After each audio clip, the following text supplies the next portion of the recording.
This Korean life. Prohibit the stuff on the soap too. Like, A lot of. I thought the soap was a hamster this morning. I was like, what the is this?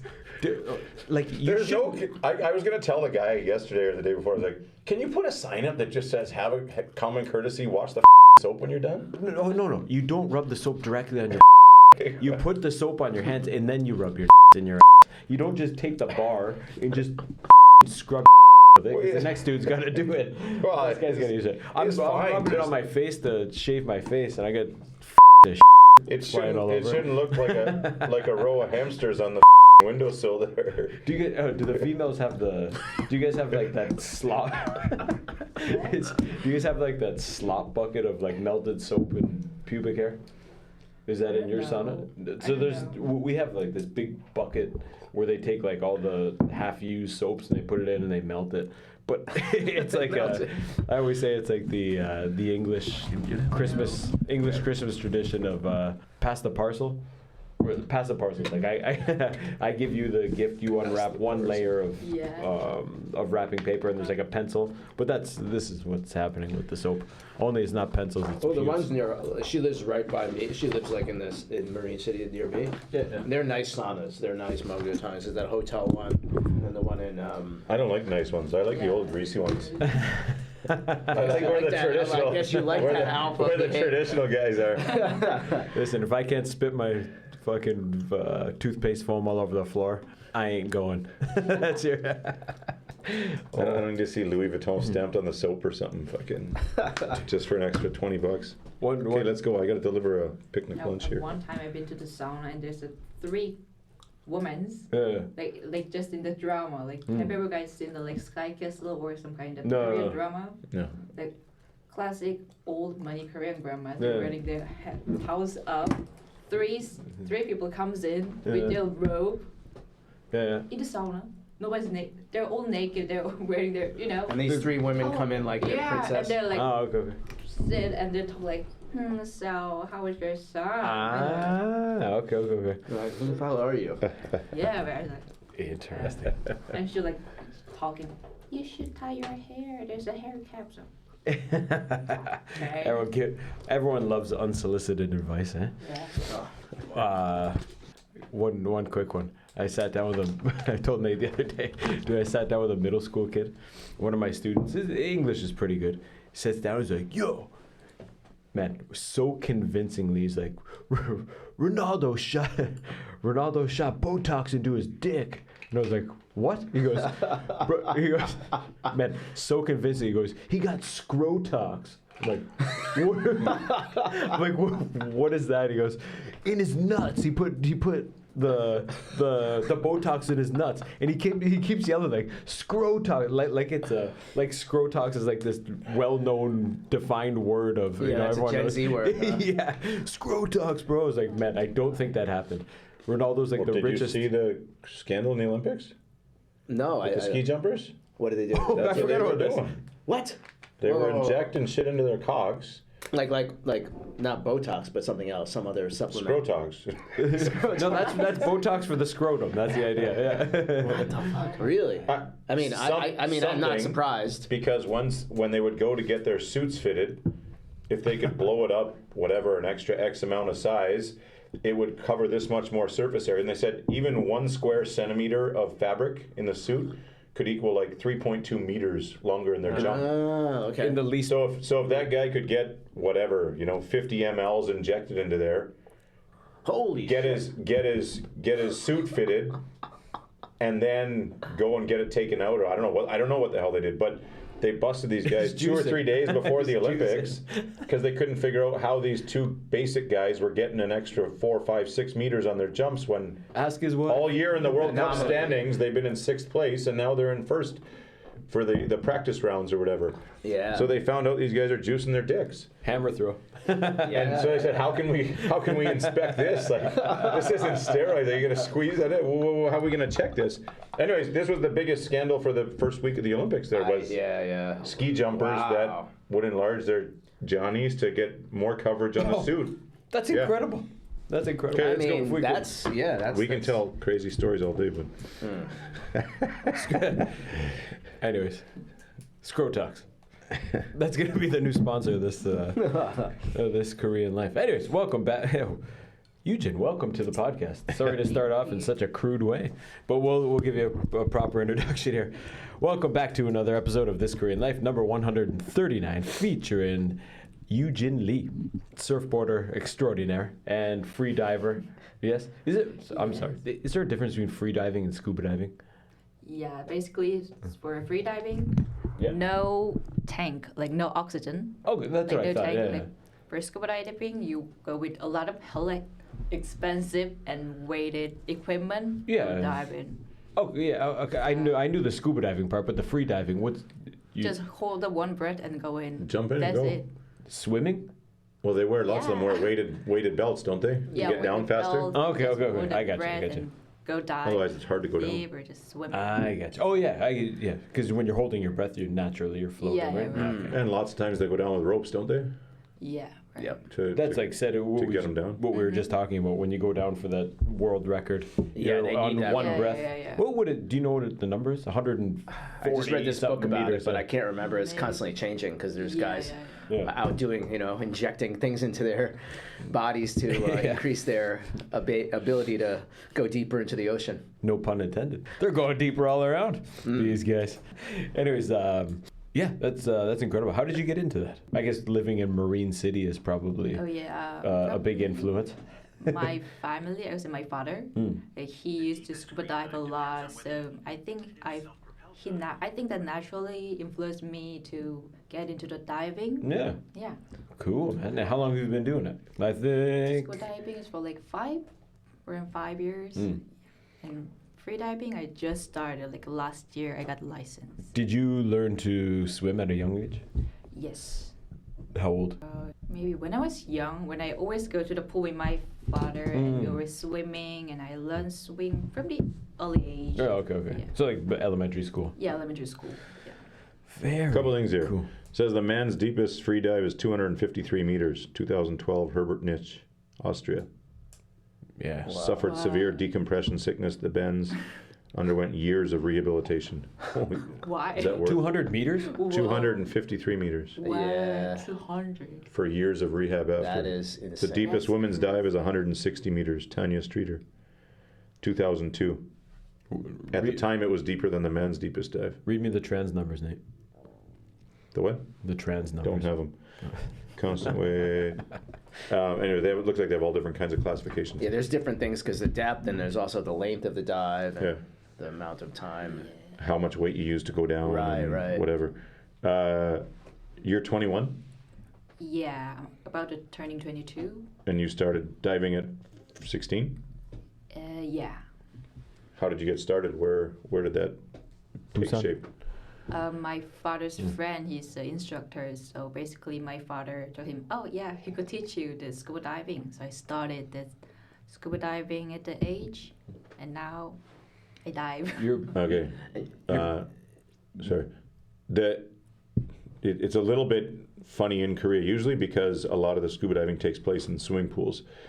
Lots of people get licenses or whatever, and I think a lot of them are in pools. There's not a lot of places to dive here. I did mine, I think, in the Philippines with some drunk German guy. And I mean, that was the Philippines, how you did it. You just went and just some retired guy, he has his license. Yeah. You sign up, give him $300. What time do you start? Oh, whenever you get up. I'm like, I'll be up at 7. Oh, no, I get home from the bar at 7. I'm like, dude, what? And the typical Yeah. big, huge, fat German guy, Yeah, Speedo. yeah. And I'm like, so when did you said any time? He's like, how about 11? I was like, whatever, fine, sure. I don't know if he would. I mean, I don't know if he's really licensed. The guy was hung to the gills every day, man. Oh. But it's casual. It's one-on-one. I was on some little island in the Philippines or Thailand or somewhere. So, did you also start in a pool? Yes, I started in a pool at first in Korea, and then I went to I think I went for like just for a scuba diving trip for the Philippines. But I do see a lot of people get their license into the Philippines or other tropical islands. So much cheaper and easier to get in. How much is it for a license here? It's About- different. I think when I got it, I paid it for like 600. You bet 1,001. shit. Oh, you no, ship. 60만 원. Yeah. Oh, that's not bad. For a Yeah. basic open water Yeah, basic paddy open lanes? water. Yeah, paddy What one. would you pay? 250 or something in like a Tropical freaking beach paradise. place Yeah. next to Allen things Yeah. and like crystal clear waters, and he's like, okay, But that, we're gonna do our first practice dive. sure. They're not. Sharks. They're also not renting a pool, right? So I'm sure the 600 has something to do with. But that's what I'm saying. Like if someone said, hey, I want to get a diving license, what should I do? Well, fly to Boracay and go do it. Cost the same as doing it at Munsu. Right. Yeah. You get a flight, Seriously, you get a yeah. flight, you get practical diving in the ocean, and Yeah. But how long does it take to get the? It's different by person. I teach them, but some people they get their license within 2 weeks. Someone get their license like 1 month. It took a month. What's it? People just don't know how to work the equipment. What's the? Basically about their like, there was few things they have to do it in the underwater. There's some people couldn't do it, or some people get talented. but like Yeah. most places, Philippines, Thailand, Vietnam, you do them in 2 or 3 days. Yeah, right. So I think here it's because they do it like every Saturday or something, don't they? Like Yeah, they could just fix by their schedule. nobody does like Saturday 10 hours, Sunday 10 hours, done. It's come Saturday for 4 hours, next Saturday for 4 hours. You fail one portion, next Saturday 4 hours. I gotcha. So it's Yeah, kind of different than the global diving community here than it is in. Well, they gotta adjust for Right. people's work schedules. Yeah. Yeah, and because a lot whatnot, of people go work. Well, she says 2 weeks or a month. Mine was in 2 days. Yeah. And I was like, Yeah, forget all basically but if you can it's the- swim and if you're comfortable underwater, that eliminates like half the lessons, half the stuff. Yeah, right. And then it's just study and learn. But if you have no experience around water, Yeah. Do you get people who can't swim? yeah, sure. a lot Wow. of people. Sure. know. That makes might sense. that might sound like a stupid question, but yeah, I can No, imagine it's lots of not. people are like, "Oh, I've never swam," but I'm, if I get the Yeah, regulator, regulator. Yeah. in my mouth, I'll be fine. That's gotta be terrifying. No, yeah, I mean, like seriously, my instructor he don't know how to swim. What? Your instructor doesn't know how to swim. Yeah, after that he learned, but You paid this man? yeah, right. right. Wow. A lot of devices like a BCD, you can control the buoyancy, you can just kick with your fin, so it's okay. You don't really need to swim. Yes. And I can see how it would be more fun to put the thing on and go underwater because there's no need to swim. If you're on a drift dive, you don't even have to kick. You just sit there for 30 minutes and then Yeah, go up when he says go yeah. up. I think yeah, Right. but you can put a plane in autopilot too. But if it breaks, I want to know what I'm doing. Yeah. Yeah, but if you have problems underwater, you're screwed anyways. Swimming's not going to help you when you're underwater. I'm surprised someone would be attracted to that if they don't know how to swim. Yeah. Yeah, but the attractive is not that. The attractive is seeing the sharks and all the shit that you see in TV and the movies and Instagram. Yeah, but I feel like you would Right. probably jump in the water first before you Yeah. jump in with the sharks. I think a fear of water is something that we have. If you have a fear of water, I don't think you'd be jumping in. Yeah. I don't know, man. That's nuts. That's nuts to me. I would never, without like years and years of, or I mean, just growing up in North America, like Yeah. you swim all the time. Like I would never even consider that. But So also, you got your open water in a pool, and then how long were you diving in the pools, or did you ever get to Jeju-do? Or Yeah, I went to I know, I Jeju-do. think some of the guys, I think now that you can go to the Tewagang, but I mean, you don't see a lot in the river here, but I think it's an option once you have your thing. Some guys will say, yeah, I want to go dive in somewhere real. But how long did you stay in the pools or whatever before you got out and actually did some real diving? It's different. I used to go full for just for practice for my fin or like foam, like buoyancy. But other than I always go to the beach.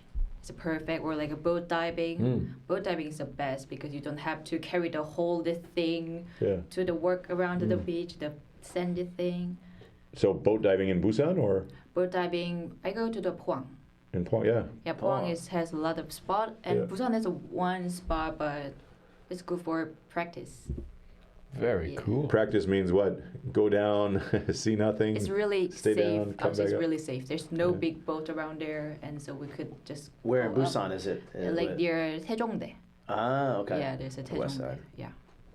West Side. And so you were diving in Pohang for a bit before you ended up going to the overseas? Oh yeah, I mostly go to Pohang and Busan Taejongdae, or there's some place Basan. They call it the Kinsum. So translated in England like Long Island. So the owner, there's a boat. They could just lift us into some island, so we could dive, and we call the boss like, "Hey, we're done." Okay, and then he just come pick up. So yeah. Very cool. How's the diving community here? Are they all? Everyone's cool. Yeah, they're so cool, and I don't know about the other cities, their diving community, but in Korea, I would say there is a lot of dive shops in Korea. A lot of people have their own community. Okay. So yeah. There's no one like regulating turf. Like you're going to dive in Busan. Like, yo, this is my corner. Oh no, like, no, not, everyone's not free like to. that. But I think it's very much like everything else, where everyone has all the professional stuff. But like, what are you seeing? I've had 65 dives. Where? In Busan. What are you seeing in Busan? Minnows? A couple octopi? Like, that's different than saying you had 65 dives all over, the world. But everybody's got the gear and the knife, the leg knife, and like, right. You don't need a fucking leg knife. What? Come on. Like, you dove through 3 times or something. You already got all the full-on pro gear. So that's very Korean style, right? You start a hobby. Step one is buying all the hobbies. It's like going to Eden Valley and the guys who think they're pro skiers. Well, this is Eden Valley. There's 2 runs: the bunny run and the chicken run. Come on. So I think you probably get a lot different taste of it when you're in different countries seeing it. But never Jeju-do? I thought Jeju has some decent diving. Jeju has a lot of beautiful places, and so I took my instructor exam at the Jeju. So I love the Jeju, and there's a lot of beautiful spots. Then like inland Korea, because Jeju has it's volcano island, so it's really deep, and there's a lot of beautiful species. And sometimes I could see some tropical fishes. Cool. Yeah. Very nice. That would fishes or like. If someone was coming to dive in Korea, Jeju, you would recommend Jeju as the most Jeju's really good. exotic kind of place. Because I remember up, what's his name there, Nick. He was saying for surfing, you want to go up northeast is probably your best thing for best place for surfing. Sokcho area. Yeah. Somewhere up there, but diving, definitely want to go down south. Once you start and once you get into it, I think you realize how much more there is. I think one of the coolest things being underwater is just going like, whoa. If you look at a globe, how big the ocean is, you're like, I'm really insignificant. Yeah. On land, you're not significant. In the ocean, you're like, what? Holy shit, so vast and so big. And you think, there's a lot of people who go diving, but there's still a lot of unexplored areas. Yeah, right. One of the ones I did a couple night dives and whatever. You're just looking for the new thrill after doing it a few times. But we dove the Japanese World War II wrecks off the north tip of Coron in the Philippines. Whoa. And we went in a couple of ships, and it was like, holy shit, man! Like I'm in a World War II ship. Like, this is wild. And I never thought I would enjoy that. Like, I want to see fish and sharks. And aren't you scared of like your tank getting stuck in? Well, if you're a beginner or you're a big guy, or they show you, dude, I had to learn how to take my vest off and just hold your tank in your vest and go through and pull it through. And I was gonna ask about that. Yeah. You see sometimes those cave divers, which is terrifying, even to watch on YouTube. That is terrifying. Just regular. Have you seen those guys caving? They slide through, but the cave diving's insane, man. If you lose that rope, you're done. So this is what I mean. Like, once you get into these things, there must be some really cool wrecks around Korea from the Japanese-Korean War. Yeah, is there any notive? Lee Yujin sank 500 boats. That's what I mean. Like, I saw the movie. I mean, it might be way too deep. I don't know, but there must be some cool shipwrecks around the peninsula or Jeju-do.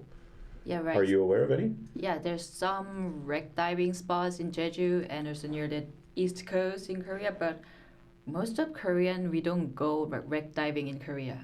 It's not that popular. Some North Korean submarine down there. But that's what I mean. If nobody's explored it or but yeah, I figured for all the fighting in this area, there must be a ton of ships.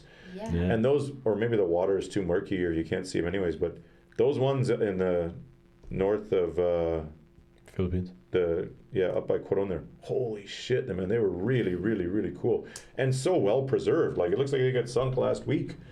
So I thought that was pretty. That's pretty not cool. attractive to Koreans. The wreck dives. That if I was gonna. As soon as the teacher says it is, then it is. Yeah. Yeah.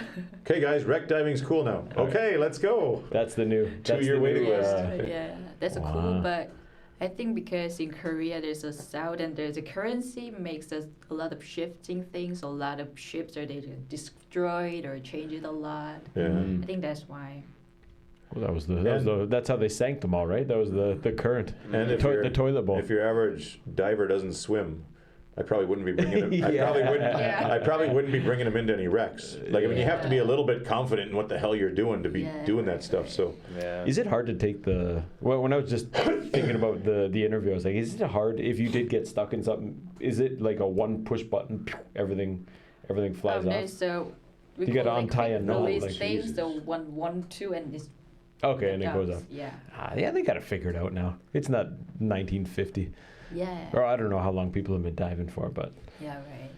since Jaws, anyways, that was 1970s. So have you done any different kinds of diving, or is it mostly just fish diving? Just for fish diving.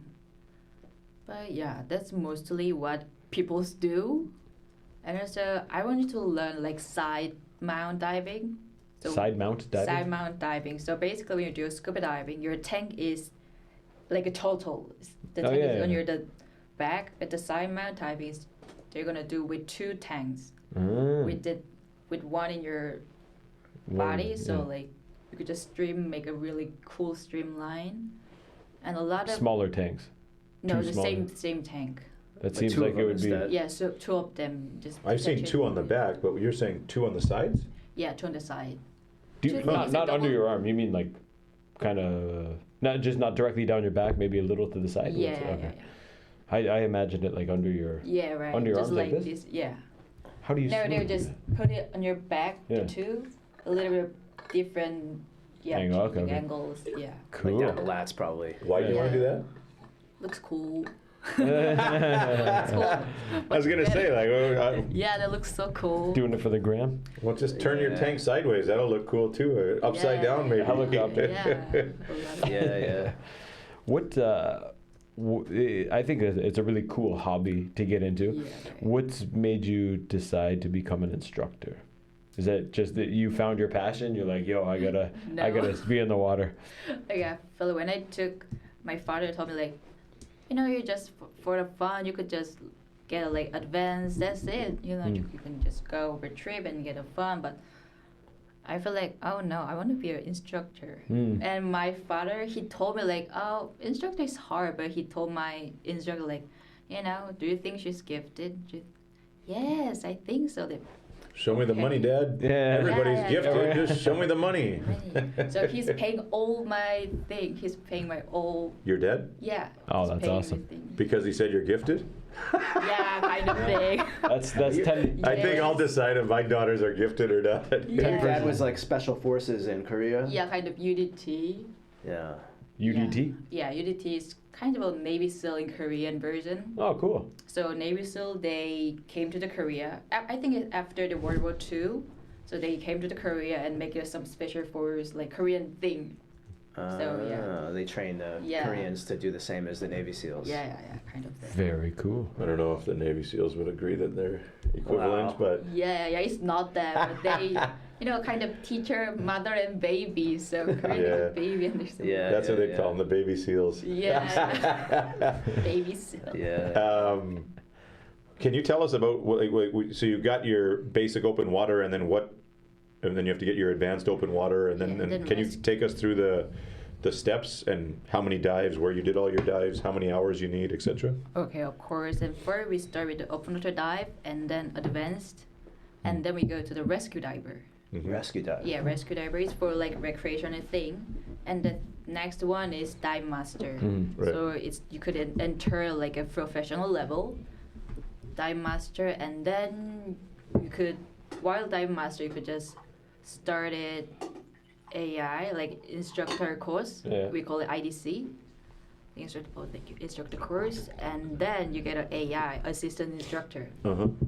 And then once you pass the exam, you become the scuba instructor. Oh, very cool. So you've gone through all those? Yes. And how long is it from getting your basic to your advanced? I don't think it's anything, is it? You can start right away? Yes. You I get a just go basic straight one. up. But after you get your basic open water license, do you need to get X amount of dives before you can do your advanced? Yeah, I need like 100 dive before they... Oh, wow. To get your advanced open water, you need 100 dives? No. It's okay before the dive masters. So when you enter the dive master, you have to like 60 logs of your dive. And then when I register my instructor thing, I have to get like 100 logs. But so from advanced, you can get into, or from basic to advanced right away? Yeah, right. And then do you need some qualifications to start your rescue diver or no? No. So after the Again, advanced just diver, you can start. start over. And what about dive master? Same thing? Same thing. Just keep going? Yeah. Is that self-logging? Yes. You just be like, yo, I did it. No, there's some, so we call it like this a dive computer. There's a log, so you could check it. Dano's got one of those. Yeah, so you could check it, or... Well, this is the new one. I still have a little book with there's a logbook. all the things in it. Okay. It for the most part, I don't know, it always used to be self-recorded.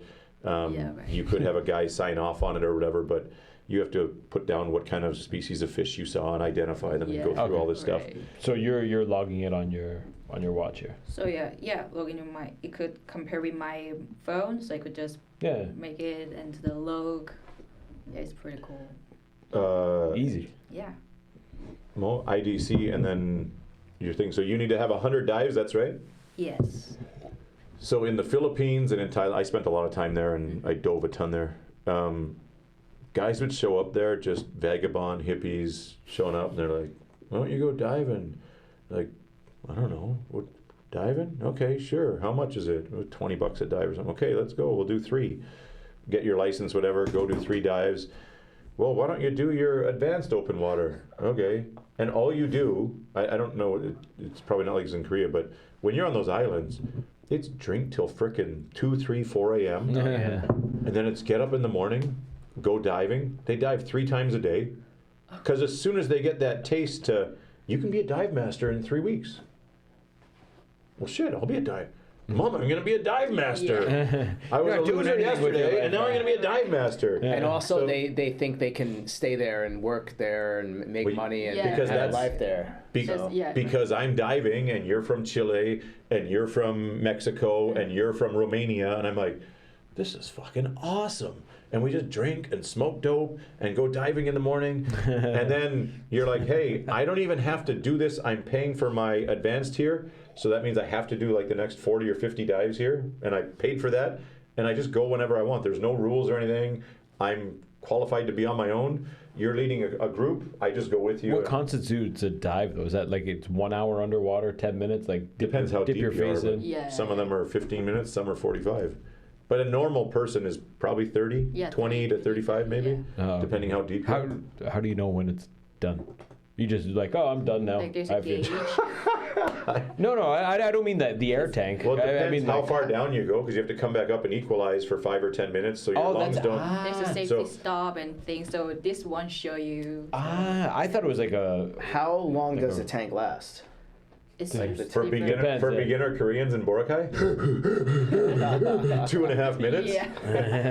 It totally depends, and like you say, you get these guys that don't know how to swim and they're not underwater, and you're like, dude, the bubbles are just not. You're gonna have to go up in 3 minutes. Like I'm down here for 40 minutes. I'm not going up. And sometimes the instructor will say, hey, dude, go up. You're done. Yeah. So you watch the other guys, and they're like, the bubbles come out once every minute, and you're like, oh. I gotta be relaxed like that. And I thought it was like a run where you're kind of exploring and then you're like, I'm done. So you're just going straight down, waiting, and going back up. Some of them you go down and you that's where the swimming might come in, where you're actually going to move around the corner of an island or a reef or whatever. Some of them have a drift, so you go down here and you just stay there, and you come up, 150 meters over this way, and a boat picks you up. But it depends on your breathing is what's important. How fast your tank goes down. I just I don't know.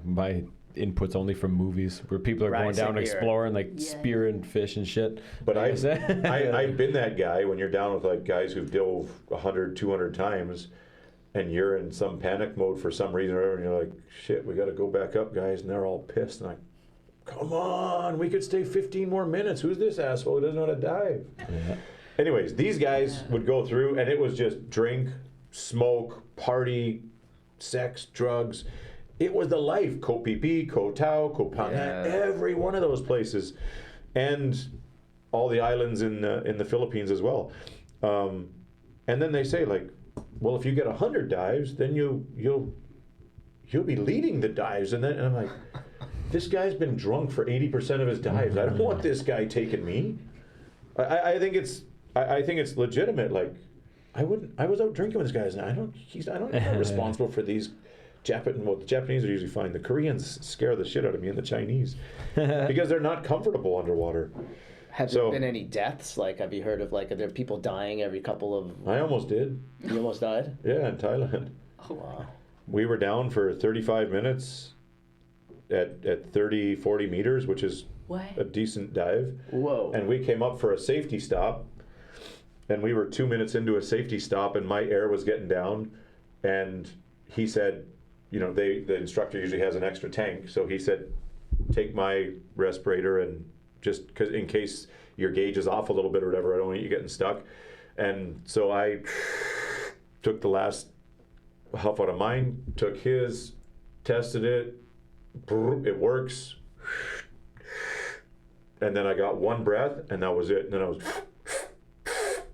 So all I had was the air that was in the hose. And his tank wasn't open. His safety tank, like his second tank wasn't open. And I tested it, and the bubbles came out, so that tells me there's air, it's flowing. But it was just the air in the hose that flew, and then I got like a half a breath, and then there was nothing. And then I just went into pure panic mode. And I just shot to the top, and he came up 5 minutes later after finishing his safety stop, and I was like, you motherfucker. Was he one of those drunk guys? Dude, and that's when I said, like, maybe it's better to pay $600. I don't know if I'll ever go with one of you clowns again, because that's right. I'm paying.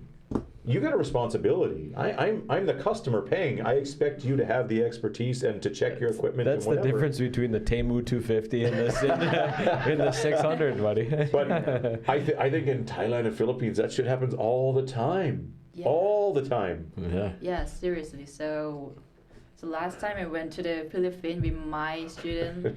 So we're not supposed to like, you know, shit and yell them. You know, at first when I jump into the boat, like I told the master who is like, hey, did you check the gear? And I have to call it again and again and again. I have to tell, you know, we have to scare them out at first. So and then they're gonna work really well. Yeah. Because it's about the safety. Because we went on a dive, and one tank is they charge like a half of the tank for like beginners. Yeah. We didn't know that. Sure. Yeah. So I was so fucking pissed. I was yelled at them. I was so, you know. Yeah. Well, lucky you're not skydivers. That's yeah. Right. Huh? And I think a lot of them become complacent, because if you're doing 100 dives, if you're doing them spread out over 2 years, you probably actually have to make sure you're on your game each time if you're doing it, you know, once a week or something. Yeah. But if you're doing it in a month, like you could do 100 dives in a month, no problem. It's probably not great, but after dive 15, like it's just rinse and repeat. You're just, imagine going to the Tewagang 100 times. After the second time, you're just putting in time to get your license. You're not actually checking everything. It's basic. Come on, I just did this afternoon. It's fine. Yeah, it'll be fine. The problem is when you bring that lax attitude into the business and you're responsible for people's lives. Then it, and I've seen the Chinese and the Koreans panic in many, many situations, or they can't go down. Like, how the hell can't you go down? Like, breathe out. There's some basic, but like you said, like some of them can't swim. I dove all over Southeast Asia and Central America, and so many times they'll say like they can't float. I'm like, how the hell can't they float? They're like, Koreans don't float. And I'm like, that's bullshit. But seen Bondi Rescue? You have to do a 1 minute, 2 minute float test or something? Yeah. We had to And like for most people, you just go, okay, tell me when the time's up. The Koreans go, no, float. Yeah. You just lay there, like go to sleep for 2 minutes. Yeah, like, Man, my buddy that I work out with, this was a few years ago, so he was around 60. And we were in the cold pool, and I just sink to the bottom and just enjoy for it. He goes, how do you sit on the bottom? Like, what? You're 60. Let your breath out. He's like, he did it. He's like, holy shit, I never knew that, man. He had no idea how to, like, not the opposite of floating. He didn't know how to stay on the. Nope. He's like, I keep floating up. I'm like, breathe out, dude. Oh, okay. Then he loves This is another problem. Yeah. They go down on a coral reef and they go, and they sit on all the coral. You're like, what are you doing? And they're like, get off the coral. And they're like, I can't. I'm stuck on the bottom. Like, just go, and you'll come up. Like, it's so wild. If you actually learn how to do it, you just go, and you'll come up like 6 inches, and you go 10 inches. And it's so easy if you just spend a couple minutes to figure it out, and they go boom, flat down on the coral, destroy and shit. You're like, the number one rule is don't touch anything. That's funny. so hard. I have to keep dragging people. Like there's like 80 kilograms. So like they're heavier than me. I have to keep dragging. They keep sink down. It's like breathe, hold, breathe, and they're like, and they keep sinking, smashing them, destroying every corals and destroying everything. Oh, it's hard. How old are the them. students that you have typically? They're like 20 to 60. Yeah. Like really random ages. Yeah, it's really random. But when you look at the Instagram pictures after, like, I was scuba diving, it was awesome, oh, it was the best time ever. It's a PMO. Really, they destroyed half of the coral reef. So how many dives do you have now? Divers? How many dives? How many dives have you done? I forgot. Like I kept 100, just 500, 1,000? More than maybe more than like 500, I guess. Okay, cool. So you got your certification or whatever. How do you did all of it here? Or the majority of your diving here? Yeah, right. So how do they equip you for being a dive instructor if you haven't encountered like, Sharks. 80% of the situations? Or are you certified only for Korea for like this kind of diving and that kind of diving? Or if you haven't encountered the currents, say, of a whatever, Boracay or Bohol or wherever, or you haven't encountered some of the big species or the coral reefs, how are you equipped for that if you haven't done it? If you just do 100 dives in Busan and Pohang, Mostly. is there different levels of instructor? Like, I prefer a guy who's had 100 dives all over the world than just Pohang 100 times. Yeah, like basically, I'm a petty instructor, so their standards. So we just follow the standards, and also I've been a lot of places not in Korea, so yeah, and followed and listened a lot of teachers' work, listened to a lot of instructors, dive masters. How often do you meet an instructor or dive master and you don't agree with them? If you go to Thailand tomorrow, do you tell them you have your instructor license? Or do you just go sign up for a dive and just go with everybody else? Maybe I'm an instructor, I'm in the shop, so we contact them at first. So. But I mean, if the four of us went to Thailand, Yeah. do you go tell them, hey, I'm an instructor? Yeah. I have a license in my phone, so I could show them and they could just click. But I mean, do you do that, or do you just come with us and we just all go pay our $30 and go diving? Oh, mostly I just go with my team, so I never go alone or go with my friends. You mean your team? You're guiding a team?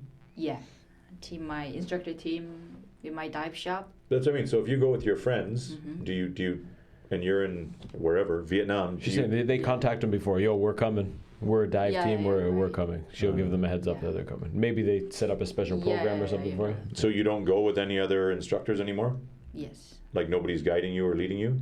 Oh no! Like when we go outside, the dive master or the locals are the best because they know the things better than me. So we always follow the locals, like dive master or instructors. So how often do they do things that you disagree with?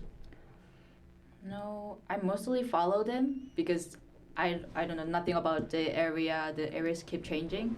So I What do you- mostly follow. What do you mean disagree with? Like the So how? morally and ethically, it's a huge thing in the diving community. Yeah. So guys will come that have 300 dives, just fun dives all over the world, and we'll go down in Costa Rica or Nicaragua, and the guy will go down and he'll pick off a piece of coral and he'll tell this, and they're like, you can't do that. Like if you're an instructor, you're not supposed to take anything out of the ocean. You're not supposed to do this. You're not supposed to touch these. You're not supposed to be touching the fish and stuff. Yeah. And so I've been on dives plenty of times when people come and go, that instructor's, that's so wrong. Like, why are they doing that? I gotcha. And then you think, who's training them? Or do they represent the company? Or is this just a bad instructor? Or so if you're at that level and they say, we're doing this, you're like, that's kind of risky. We have 2 beginner divers. We shouldn't be going in this current. So Have you never been in that situation? So I was being in that situation. In that time, we call it, there's a gesture. This one is I'm a leader and I'm instructor. I call them like, just follow me. Or they disagree, I just finish and just taking care of my student. And then I come up the boat, tell them like, what the fuck did you do? And if you're not gonna follow my rule, then I'm not gonna dive. Because I might gonna call there's office, the headquarters, call them like he's doing this and that because it's against the rule, like basic rules. Things. So you're talking about when you were the leader and they're not following you. Yes. Is that right? So I think what Nate's asking is, have you been to a different country where someone did some? I just followed it in the dive because safety's first. I just followed them, and after that, you can tell. Tell them like what's going on and what's happening. But you never had that situation where you had to tell like instructor like, well, what are you doing? Are you crazy? I think most people don't want to, but that's why, like, the guy tells me, like, what were you doing all those actions for? He's like, well, you can't go digging stuff out to show us a fish that's buried under some rocks. You can't go dive treasure hunting or something in the coral. And I'm like, I don't know, I thought it was kind of cool. I mean, they tell you don't touch anything. I just thought he's the leader. He knows what he's doing. Yeah, right. This must be a place where you can do that or something. Or, like they say, even if you find like stuff on the ocean floor, like you're not supposed to be picking shit up and taking it. And guys come up with all kinds of stuff. You get to the boat, he's like, look what I found. Look what I found. We're not on a treasure hunt. They said don't touch anything. Gold coins. So basically because a lot of Korean shop, when we go to the overseas trip, the locals lead and we followed it. Sure. So we followed it, but some leaders, they do like picks up and do a very risky thing. Then we call to the office and told them, oh, he's really inappropriate at the time, and change it, or just. So it's like a self-policing. Lots of people find a cool purple rock or something and tuck it in their thing, or a piece of coral for a memory. Oh, this was so cool dive in Turks and Caicos, and you get a piece of coral, but you're not supposed to do that. Yeah. And you can imagine if everybody did it and everybody touched everything, how much worse it would be. Yeah. Yeah. Absolutely. I haven't done scuba, but I did snorkeling in Philippines, and I have a really life-changing memory of just going down, not moving, and just being completely surrounded by like Nemo type fish. It was really amazing. I saw a water snake, a bunch of crazy stuff. Is there a moment underwater that really changed you? A very impactful moment? Yes, there's one time I dive in the Hongdo. In Hongdo? Hongdo, Is that Korea? Yeah, it's Korea. We took a boat in near Tongyang, and then we go like 2 hours boat drive. It's basically near Japan. I was gonna say, Hongdo sounds half Japanese, to be honest. It's really sounded. The other half is Dokdo. Dokdo's brother, Hongdo. So when there's a thing when I turn on my phone, that my phone recognizes I'm in Japan. They like call literally every single kind of thing. Yeah. So I went on a dive, and there was so beautiful waters and with a lot of corals, and I feel like I'm in the movie. Yeah. I feel like, oh shit, I feel alive. So that moment, in Korea too? Yeah, in Korea. In the open water Korea. It's really deep. I went to like, I'm not supposed to go down like more than 30 meters, but I went near like 38, more like 15. Cool.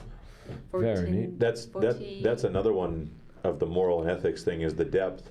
Yeah. Because you know, if there's hammerheads at 35, but could not. you're just open water, you're only supposed to go to 25 or 28. 18 but meters. if the instructor thinks you're confident, then they can bring you down a little more. But then if you start breathing heavy, and so the depth is always you know, it says, oh, this dive is 18 meters. Yeah. But we have to go to 25 if you want to see something. So those things happen all the time, and I don't know if you're guiding or you have your team or whatever, and you know. It gets harder to breathe as you go down, right? There's more pressure on your your chest. How much are Koreans paying to do a trip to Philippines besides the air ticket and the hotel? 12 million. Oh, just the diving? Yeah, I'm just curious diving. about 11 million. Maybe like $700. 700 in total. Like 60 and 700. What would that include? So basically, in Korean shop located in the Philippines, they offer us the food and the accommodations, like pick up and drop. Okay. Yeah. Full service. Yeah, The full whole service, service. yeah. So without plane ticket and the national park thing, I paid like $600 or $700. How long? How many dives is that? 3 dives a day and foods and For how many days? 3, 4. That's not bad. Yeah. Reasonable. That's not bad. But the dollars are going up crazy. So this day I'm Yeah. not going It's to. reasonable until you can't equalize or something, and you miss 3 dives, and then you this and you that. There's all kinds of different things that happen too. Yeah. So basically, that 100만 원, you could just go to the Philippines like 2 or 3 days and enjoy it. You can come back. Yeah. Oh, that's interesting. That's it's almost like a Muay Thai camp or something. You fly exactly. in, they can feed you, house you, and do How do whatever you need. many countries have you dove in? For scuba diving, not many. Been like Philippines. Korea, Japan. Korea. Did you ever see the thing I was talking about before? He's traveled a bunch, so he probably has, where they just party all night and drink and smoke. And have you seen that? No. No? Because I was just wondering how, I think when we used to see the Asians, we think, oh, they're so serious. And This is 25 years ago, by the way. Jamie They talks like it was 6 months ago. This is Jamie 25 years ago. 25 years ago, my ass. Oh my God. At least 20 years ago. Were you born? She was 1. Yeah. I was They like, talk about what? 2006, right after the World Cup. But yeah, I think in general the Asians are kind of the not partiers, so they'd be in bed on time, serious. They got dives tomorrow. They want to be in good shape, and I think they'd be more trustworthy than the white boy summer, the crazy South American, North American guys and Europeans, because they were just too wild. Well, let me tell you something. When we're going to the Korean shop, you see a lot of people drinking. Yeah. So that was going to be my question. What is it like here? Is there any care about that, or is it go for a dive, come back, have a few drinks, go for another dive, or? So, for me, like when we basically landed in the midnight or like early in the like 2 or 3 a.m. You mean when you bring a group abroad? Yes. Uh-huh. We grew up abroad and we took a dive and mostly finished it before the afternoon, like 2 or 3 p.m. It started things, so we get a massage and then party started. Wow. Yeah. Very nice. Very nice. Yeah, party started. They keep drinking, and I've been people buy the alcohols in the duty free whiskeys or Sure, something. yeah. Or bring their packed soju. Yeah. So little juice boxes of soju. Yeah. They drink a lot. It's a Korean dive shop located in Philippines. They know how Korean people drink. So Of course. they have a lot of drinks. The same guy who couldn't sink, he went on a golf trip, and they golfed 36 holes a day. Yeah. And that was like, dude, he does, they wake up hungover, golf 18, have lunch, Massage. 18 more, massage. Special massage. Yeah. Happy ending. Yeah. But then they drink all night, they get up and they do it again. He was there for like a week. That's a marathon. You come back wrecked. That's what their golf trips are At like. the end, he's probably 62 now, maybe. But at that time, that's what they do. Late 50s, anyways. Yeah. That's what they do. They fly in, they golf, they But after vacation, you want to come home and be like, That's not nice. what they're going for. That's the weekend with the boys. It's not a. They're going for the. That's what we did when we were 18 and 20. They didn't do that. They were studying for Sunum. Right. So this is their frat house stuff. At 50. Right. Exactly. One of those weekend concerts that takes 2 weeks to recover after. Yeah. I got a question. I've seen it all over Southeast Asia, where if I'm going to pay for a dive and it's $30, $40, the Korean dive shop is 60 or 80, and people say, "Oh, you get to travel lots." I'm like, but you guys got to start thinking. If you only stay in the Korean hotel and you only eat kimchi and you only go to the Korean dive shop and you only go to the Korean coffee shop, that's why you can only travel for 3 days a year. Yeah. But they would charge double what an average. So I would see a Korean say, like, if you just went to the same dive shop I go to, you pay 30. Why are you paying 75 here? It's the same reason people hire you to teach English then. Right? No. Yeah. That's exactly why. Why? You can't speak underwater. They're like, oh, they speak Korean. No, it has Korean. nothing to do with language. Hey, and they speak Korean. I'm more comfortable. Yeah. When you're under the water, there's no speaking. Yeah. You better know what the hell you're doing. Or maybe it's the safety beforehand. Yeah, like it's a safety beforehand. The comfort of like, okay, listen, if you have a problem, you're gonna make this signal. It's that's the reason. They don't want to. They can't get instructions. So the other one, they'll bring a group of 12 or 15, where you can go over here in a group of 6. But if you don't speak English, you're toast. So you're paying a premium for the language. For the language thing. And I bet also they probably pre-sell a lot of things before they go through like a HANA tour kind of thing. So they're already getting the money. Yeah.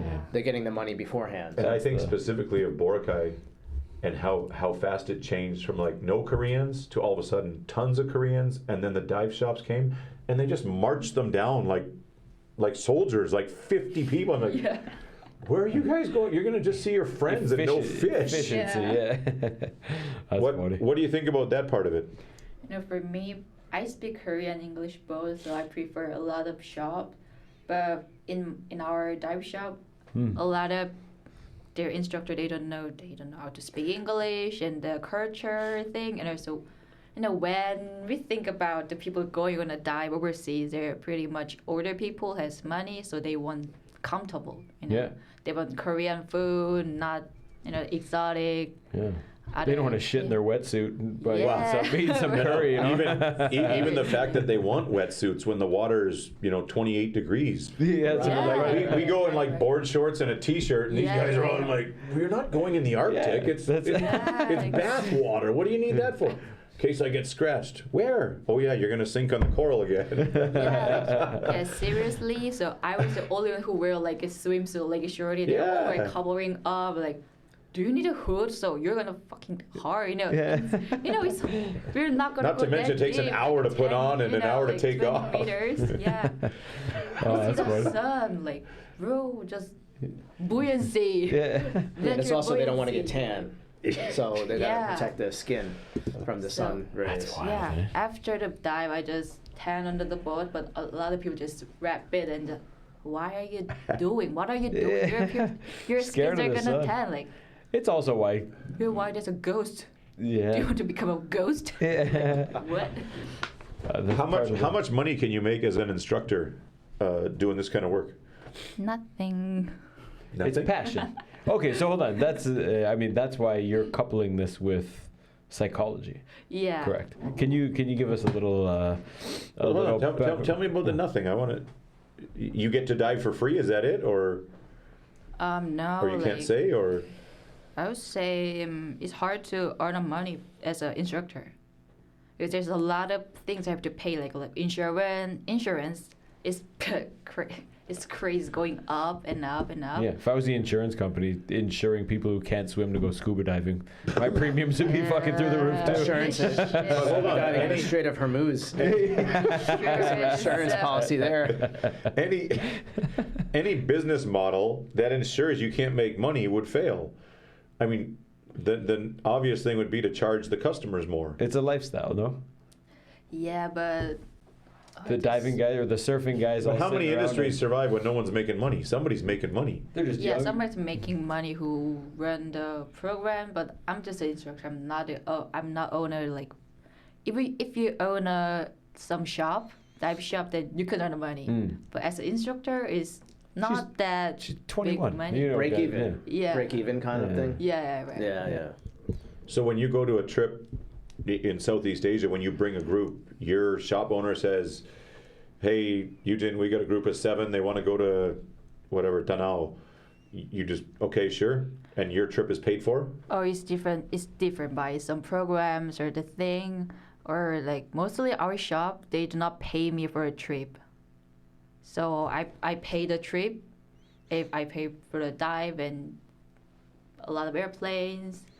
But if there is some program that we have to doing on the overseas, they pay me some free trips, like I did the last week. Last month. Yeah. So how often can you have these paid overseas gigs? It's really rare. Yeah. Yeah. If we have a lot of things are going on, then I might get a lot of things. But right now, it's not that Well, much. a couple times a year. Yeah, 1 or 2 couple of times a year, and I don't know. It used to be like 5 years before, like 3 years. A lot of people they want to learn scuba dive, but this day, no one's. Trend. Like Trend is out. Yeah. I think I think it also, you can speak to it, but doesn't it kind of not get boring? But now I haven't dove for probably 7-8 years, but whenever we're somewhere hot, I'll look into it. Now I'm scared. Like I don't want to go down and say, yeah, I got my PADI license 20 years ago. I'll do a refresher course or something to get comfortable again. But I feel like it's interesting again, or it's fun again. Mm-hmm. But when you're diving regularly, it becomes boring. Yeah, right. And especially even if you're in the place with all the fish, it's like climbing mountains and stuff. It becomes boring. Yeah, right. So, what would your advice be, or if there's nothing, what's in it for the instructor, or someone who wants to be like you and be an instructor? What would you say to them? Don't be an instructor. For me, once you become an instructor, you're not gonna go back to where you're enjoying diving. Right. For me, I went to the Philippines with other students because I have to take care of them. There's a lot of turtles, and I have to find them. Oh, there's a turtle, and see them, and they're sinking.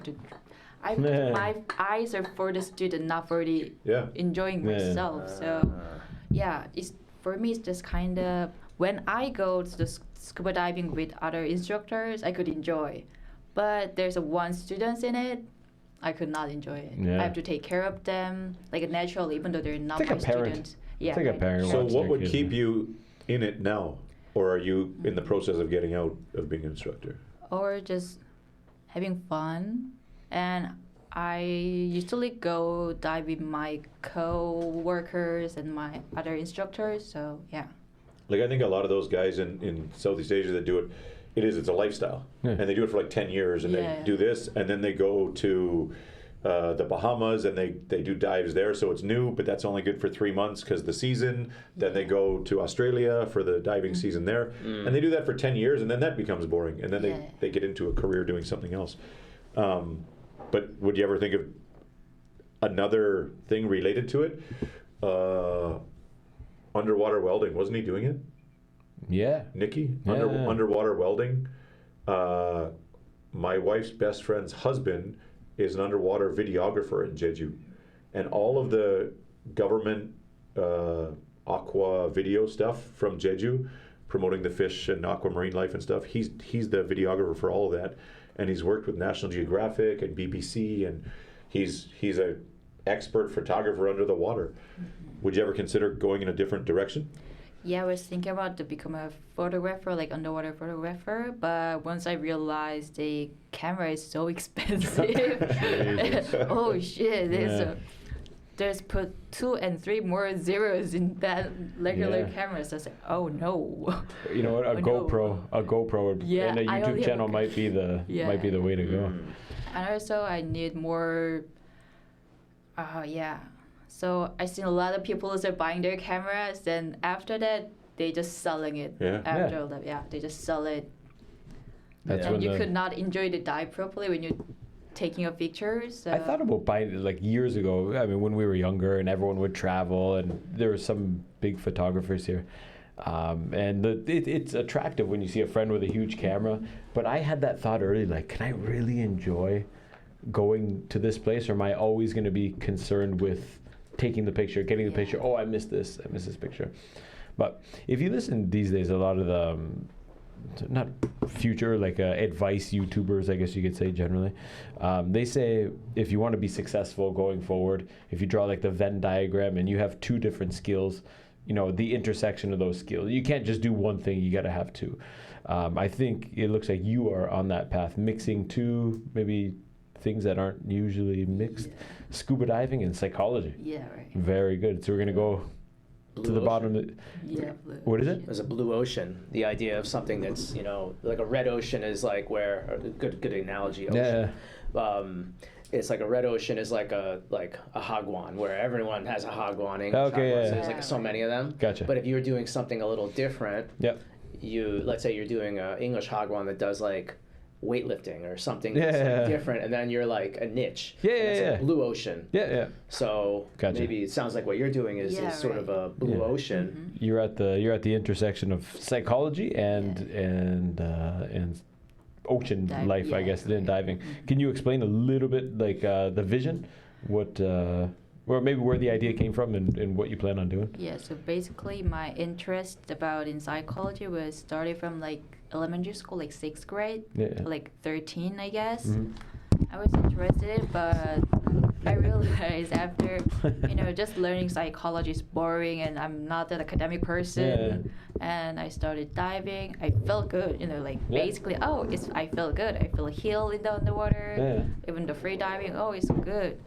But when I'm teaching and I see them get healed by they're in the underwater and how do they cope up with their fear about the deep-seated ocean. So, that is interesting. Sure. And I wanted to learn about it, and I want to make a kind of program or new way to teach them or diving programs with combining with psychology, or like wellness.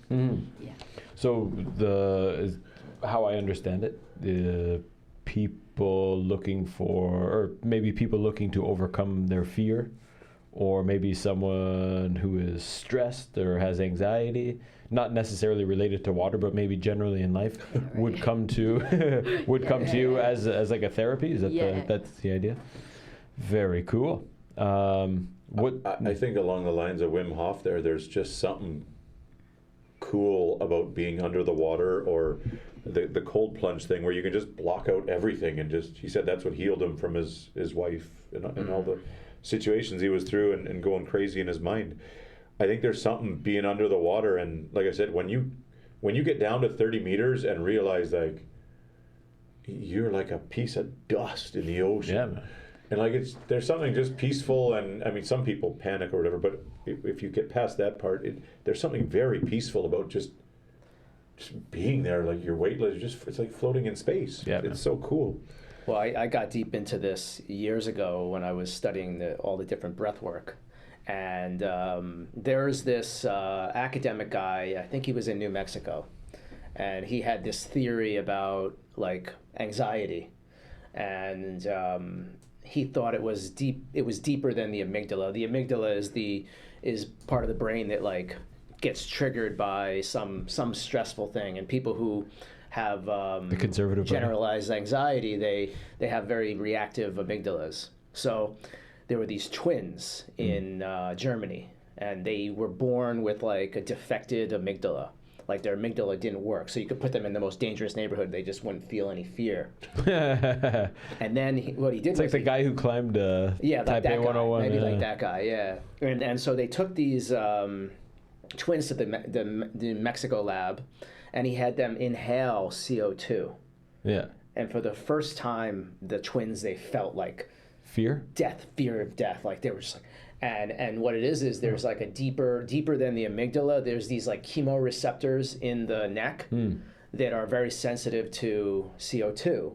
So what I think what I've read is diving does, especially like what we did this morning, the free diving, you get better at holding CO2. Wim Hof, you hold your breath, and you get good at holding the CO2, and then you're able to tolerate it more.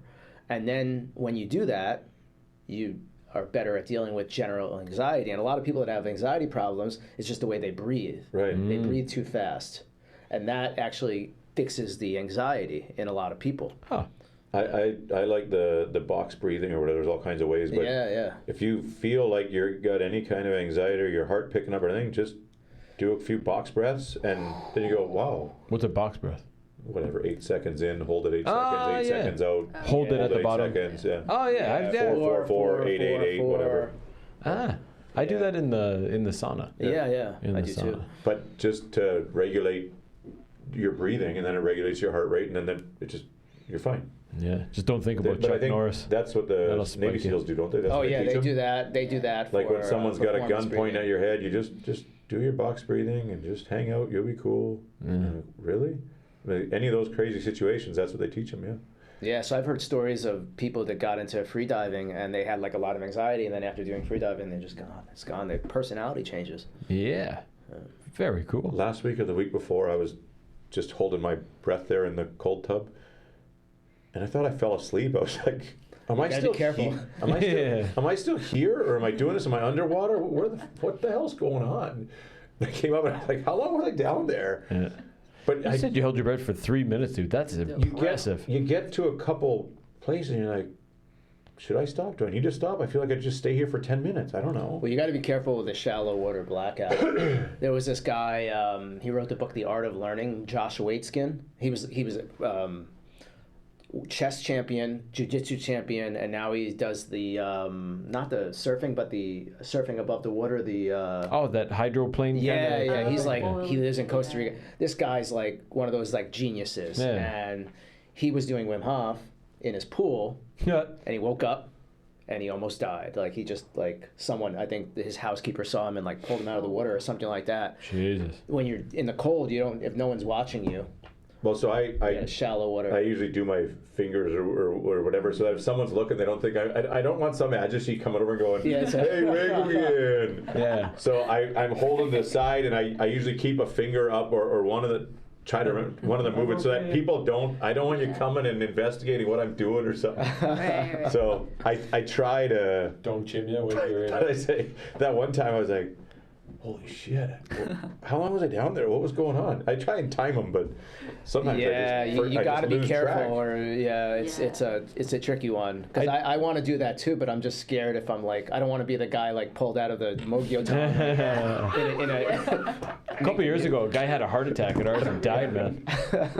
He must have been boozing the night before. I think it might have been New Year's actually, and he was laying down in the event tongue. So basically, it's the pool with like all the different jets. Yeah. And there'll be two kind of beds, but it's triggered by one button. So he was just kind of sleeping there, and Buddy jumps in next to him, like turns on the jets and scared the shit out of him, killed him. I swear to God, fucking killed him. Man. Wow. Anyways, what a way to go. Gonna say I can understand how the psychology could play into it or how it could work cool because I think I've had some pretty interesting experiences underwater. How do you plan to integrate the psychology? Would it be like you have like a class first? Is it like a class plus a hands-on experience? Like at first I'm making a website. I'm gonna making some kind of magazine. Yeah. So posting my stories and other people's story like thesis and other people's opinions, and then I'm gonna combining with like my own wellness diving program. Cool. So I could be combining with new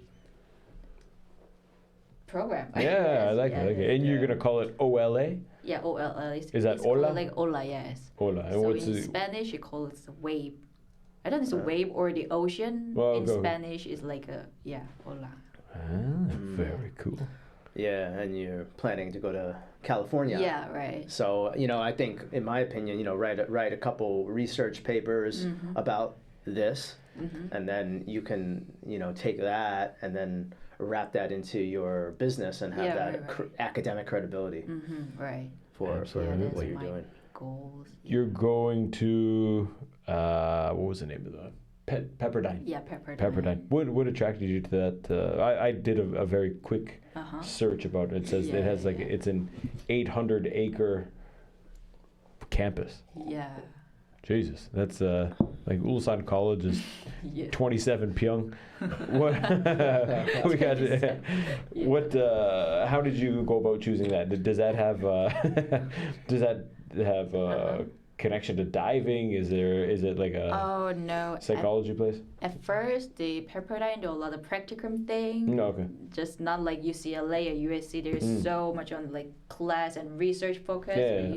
Pepperdine did a lot of practical things. Balance. And also I'm connected with the professor who's into the freediving. Perfect. Who is actually doing a research right now about the ocean embodiment and psychology connected with ocean very movement cool. thing. Is it And- Korean? No, she's American, I guess. Okay. Yes, I'm connecting with the professors and like, Perfect. yeah. So that's why I'm choosing that school. Oh, that's really cool. Yeah. That's really nice. That's Wow. right on the ocean, right? Yeah, right. Yeah, perfect. What has been the transition to freediving, or can you tell us a little bit about that? How did you get interested? Where are you in the journey? I mean, when he said they're freediving, and I said at Munsu, like 5 meters or freediving. What kind of freediving are we doing? Or so I was Just a the little training, just the actual like how Yeah. to do it, like the technique. It was just like a technique class. Yeah, right. How, So- how to pressurize and So different- You have a can- tank or no? No, No, no, it was What do you this is just your just ears will blow off. equalize. yeah. When you go like 5 meters, Blow your- Even when you go down 2 meters, sometimes you go, whoa. You better. Yeah. Yeah. yeah, your ear. So you have to learn the technique of Blown out. yeah, blowing out and for me, like I never used the fins before. That was Yeah. my first time. I've never done scuba diving either, so I didn't know how to swim. Like I was swimming like a regular, and they were like, no, Half just Korean. That's right. Been here too long. So where are you in this transition, or how did you get started in free diving? What piques your interest there? At first, I wanted to start freediving before the scuba diving. Uh-huh. But my father, freediving is boring. Do a scuba diving. Okay. More so equipment, more fun. So after I became an instructor, I want to learn freediving, but it was so challenging. I had a lot of problem about the equalizing and like breath hold. That's harder than scuba diving because of the. Why is it harder? No tank. Yeah, no tank. No tank. Lack of But gills. equalizing is equalizing. You mean like because you can't breathe, so you're more anxious, or like Oh. the equalizing would be similar, would it not? I mean, Yeah. There's two types of equalizing. When you do free diving, they have to use a fringel. We call it. When you do scuba diving, you do equalizing with the basalt, but with your Right. breath and with your lot of pressure, it's a lot of air consumption is so much way. But I think equalizing when your head down is really like physiologically is different. Physiologically, You're- it's so- different. so you're learning to equalize when you're Yeah. okay, Head down, I think it's a different types of different kind of. Yeah. And so when you get started, you go to a free diving course or a class, or Yeah. what are the stages of learning how to free dive? So basically, like just what he did today, like so test thing, like basic thing, and then if you want to get a license, you took a basic license, which I have, like freediver's license. So as a petty license, you have to hold your breath like at 90 seconds and do like 25 meters of dynamic apnea, which is hold one breath and go to the end of the pool. So I did that today already. Yes, and then go to the. You're an instructor. 10 You're an instructor. I knew it. I knew I had a special talent. Yeah. I listened to Wim Hof on the way over. I'm good to go. It did help though, like doing Wim Hof. Like the guy was really impressed with my breath holding. I'm like, oh, I could have got another minute. Yeah. Like, Yeah, right. that part was easy. Yeah. And then you have Nice. to go like 10 meters max. You have to reach the 10 meters. 10 meters. And so then you double get what I a did. basic freediver thing, brief freediver thing. And then advanced freediver, I guess you have to like 2 minutes and 30 seconds hold and 40, maybe 50. Is that a static hold for 2 minutes and 30 Yeah, seconds? static hold. Possible. Yeah. I think I've done that before. Inhale, breath hold. Have you done much snorkeling? No. I was just snorkeling in Australia, Oh. and my buddy has all the gear and he has the knife in his sock, and I'm like, dude, we're going snorkeling. Yeah. We're not on one of these SeaWorld shows. But I was just ready to just go snorkeling. And he's like, no, we need the stuff. And he's like, what stuff?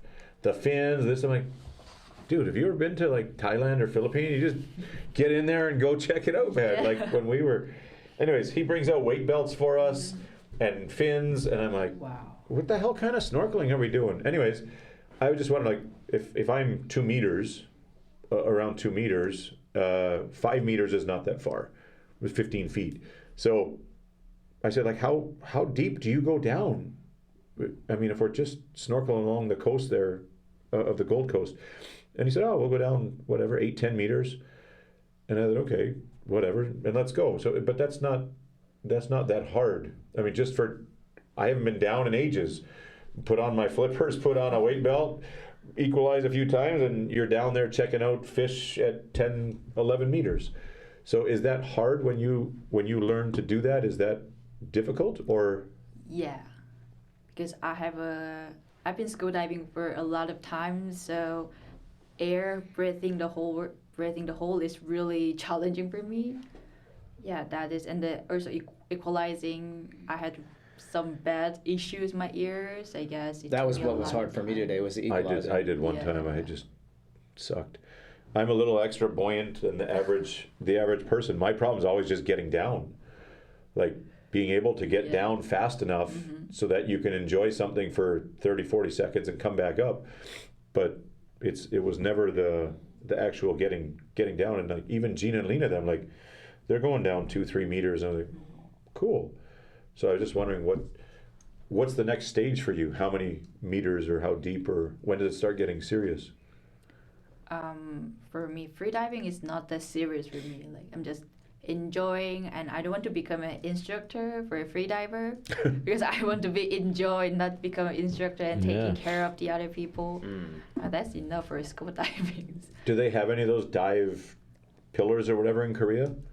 Yeah, there's calling like dip station. Or also there's a Bukang in Busan, Bukang Marina. So it's dip like maybe more than 25. Wow. 25. Where is that? So that's pretty serious. Yeah, it's in Bukang, Busan, or there's one paradive which is near Incheon. Yeah. Oh, that's far. Yeah, it's really far. And that's when you start getting down there, that's heavy duty stuff. Yeah. That's intense. What's the long-term vision for Ola? Like you wanna, obviously you need your schooling first. You wanna come open up. Is it gonna be like a dive shop, or will it be more like a clinic? What is that? What is that? He wants to interrupt you. No, I don't want to interrupt. No, we're here now. We'll come back. Listen, he's got a fucking cupboard full of shit here. He keeps pulling stuff out. What is that, fucking deodorant? Before he just had the tablets. Now, I don't know. Every 10 minutes, something else. I have to show you guys, but after, we'll talk about it. You said me to bring some healthy snacks. He's got the whole healthy snack cupboard in his pockets here. I got nicotine spray from Dubai. Wow. Sticks, spray, tablets. Yeah, it's a spray. Whoa. In your mouth. I didn't open it. I wanted to open it for you guys. Oh, nice. He's got some other ones here too. Hey, we'll do that after. Yeah. That was a good question. Yeah. Sorry. He's doing that. Look at this. Look at this. Holy fuck. Oh, anyway, what's the long-term vision? Is it more clinic? Is it more dive shop feel? Is it a clinic in a dive shop? Right now, I do not have like that one specific thing, but I don't know. I just want to become I don't know. I've never think about that much, but something to think about. Yeah, help people and earn a lot of money. Sure. Yeah. Well, if you open, if you could differentiate yourself from the typical dive shop, and I bet I know in North America, anyways, there's a lot of government money available for people. They give prescriptions now, for fishing. Or I swear to God, instead of giving anxiety pills or some shit like this, they'll give you, I don't know if it, I'm pretty sure. Doesn't Australia or someone give you 30 minutes of walking a day or something as your... No, the prescription, because there's some depression meds anymore? My brother does it, man. He'll host fishing, fishing... Therapy sessions? Tours, where for veterans, whatever, they need they get some care stipend or whatever, and they'll hire him to take them on a guided fishing thing. And I bet that stuff's available in Korea as well, right? Yeah, right. So if you're I've seen a lot of. There's a one thing like the service lesson for the veterans who had the PTSD. Sure. Yeah, so just like that. In Korea, they have that. I don't know. I saw it on a The guys with documentary PTSD now are like 90. Yeah. Very many PTSD Korean soldiers. Hey, what surfing. about we tried to get that horse lady in here? Yeah, she had it too, for handicapped children. Yeah. Where they can get government funds. Yeah. Who else? Man, I For just heard autistic someone kids else. and stuff like that. They go ride horses and. I know they have farm care or something like that Yeah. as well. I just heard of one recently too, and they said I can't remember what it was, but there's I think there is stuff available, and if you have the proper qualifications, that's a pretty attractive thing to Especially do. with a degree from the States, and then you have like the authority from San Diego. Yeah. And probably in San Diego, there's a ton of money because the military's there. Yeah, right. Huge They military Do you wanna- base in San Diego. Do you want to work in the States, or do you want to come back here and do it? Yeah, at first I want to start my business at California because a lot of wellness thing, a lot of industries start in California. Mm-hmm. A lot of taxes. And then I might move to the Texas. Oh, you And said lots then- of taxes. Yeah. No taxes in Texas. Yeah. Texas, good. Yeah. There's no ocean in Yeah, Texas. there's Well, there is in the farms. south, in the A little bit of oil there.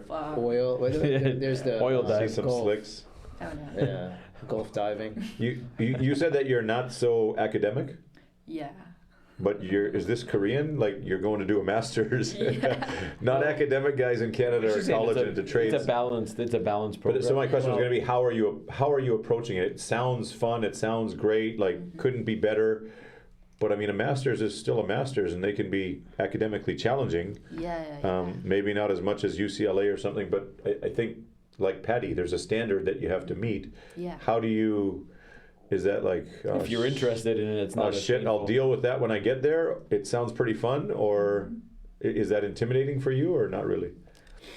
I don't know. I thought like, oh, that would be fun, so I just doing it.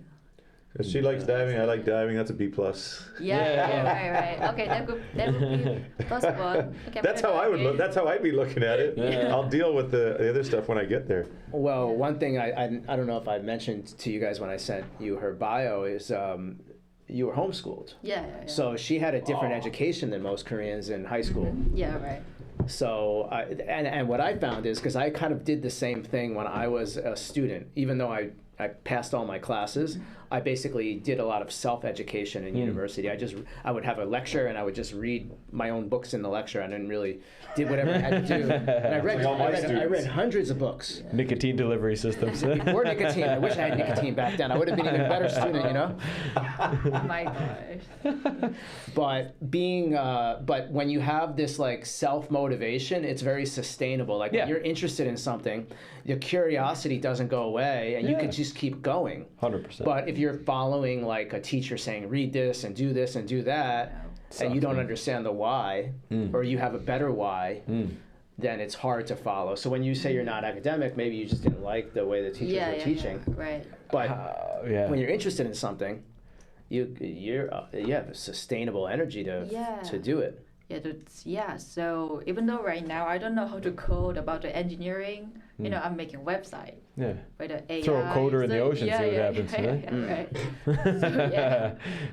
So I hated like Korean traditional school system. So my son just started middle school 1, and forever we said, we're doing homeschool, and then in the end he was like, he wants to be with his buddies, and it's so far so good. I mean, he's less than a month in, but everything's okay so far. There's been no exams and no real pressure. But how did you find, just on a side note here, how did you find homeschool in high school?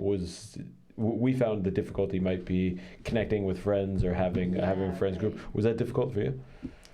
Yeah, it was. The social aspect, not necessarily the academic side. For me, it was okay because I was homeschooled with some kind of Hawaiian thing because my mom's friends actually like her husband teaching me, and he's been studying at the UK. So he's actually like he was my English teacher, and he teach a lot of things. So yeah, for me, I was not that alone while I'm doing a homeschooling. Okay.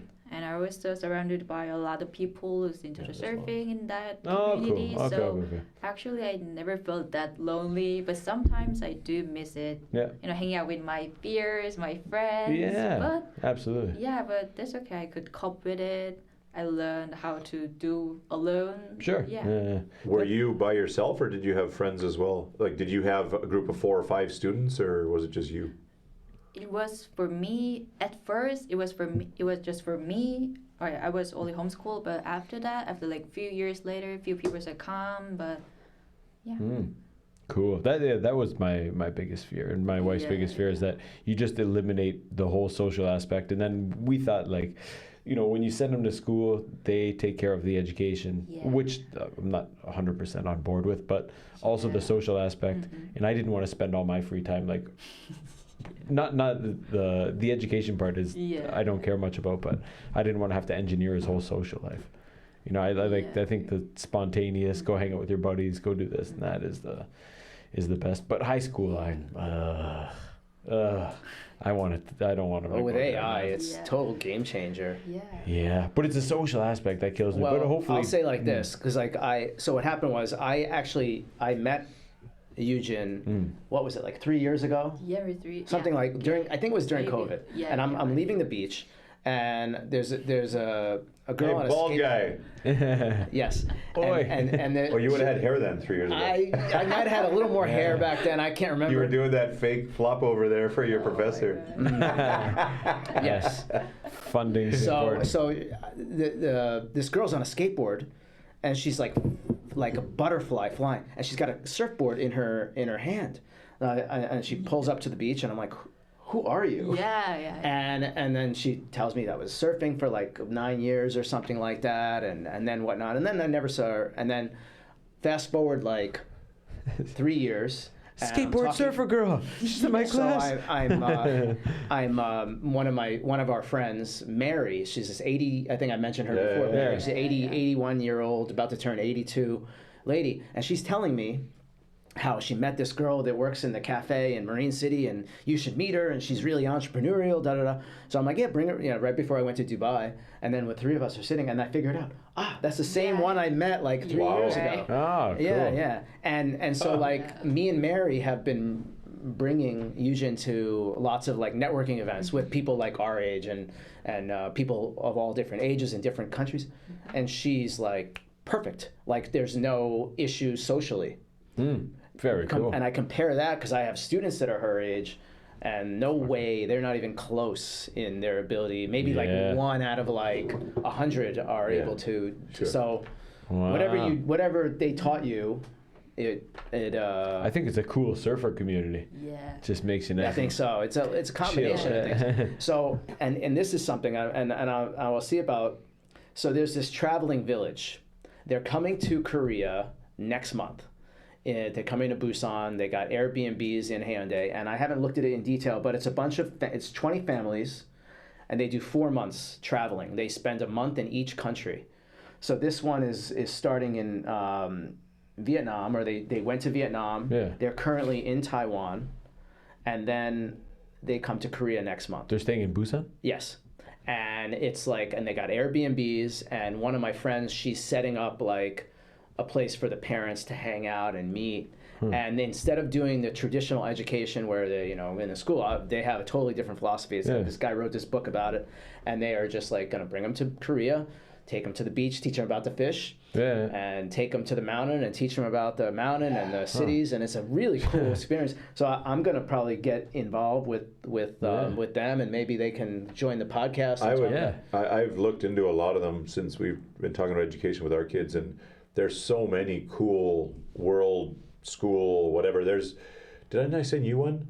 Which one? There's a ship in Holland or somewhere where you can go for 1 semester of high school and you live on a ship. Huh. Oh wow! And you have to, so cool. You have to run the ship. Like you're the mechanics, the engineers, you do everything, and you have projects, and you go into port in all these different countries. Oh shit! It's really really cool. Huh.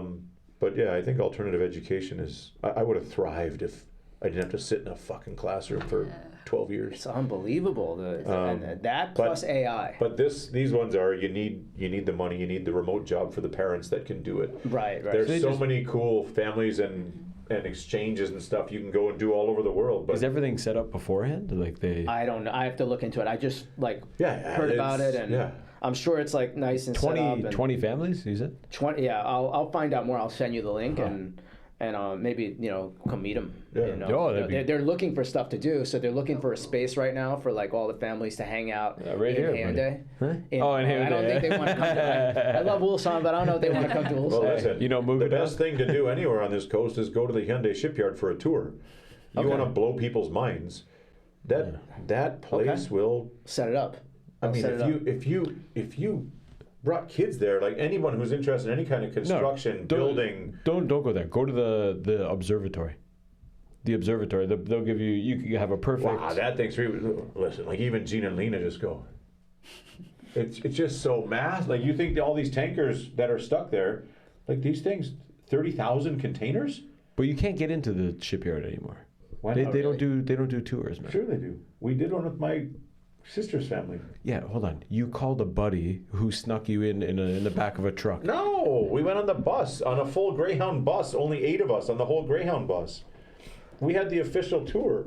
What? Okay, I know. If you can't set up the tour, man, go. But just that the cool, observatory is incredible. I'm sure it's free. I'm sure the family, once they're organized, and the my friend who's organizing it, she knows how to get stuff done. So I think it'd be a nice thing for them. Bring them to the plastic surgery clinic. Introduce them to Scrotox. Don't forget about that. That's right. Give them the nicotine spiel. Yeah. Give them some nicotine and Dude, what did you write there? This? What does that say? Nippers. Oh, Jesus Christ. Yeah, that's my reaction too. That's why you got to travel, because it's just like seeing that the reverse swastika in Korea is like the right. 1,000 years older than the actual swastika, and it's the Buddhist symbol for peace or something. I remember when my brother was visiting, and we were in Japan, and they had the swastika, and I'm like, bro. They're Nazis here. And what are you talking about? I'm like looking at the reverse swastika. I wrote it down because when I was in Australia, and since you've been surfing since you're young and whatever, and my buddy said, my kids have been in nippers, or my kids have been nippers or something. And I was like, whoa, slow down, what bro. What did you say? What are we? Your kids and what? What are we talking? I thought, and I just thought that way because that's the word that I know. But this is each town along the coast has a surf club. So it would be the Hyundai Surf Club, the Gwangan Surf Club, the Jinnah Surf Club, the Gwangali Surf Club, whatever. Each one would have a surf club, and each one has a nippers program. And a nippers program is for little kids. And it's they don't go to swimming lessons. They don't go to swimming lessons like we do, red, blue, green, lifesaver one. They bring them straight into the frickin' ocean and teach them how to survive. So these guys do training, and I thought, like, man, you could run this out of Hyundai. They bring these guys there. They go before school. Some of them are 5 days a week. Some of them are only on Saturday mornings, whatever. So they go there. They usually have long stand-up boards, like long paddle boards.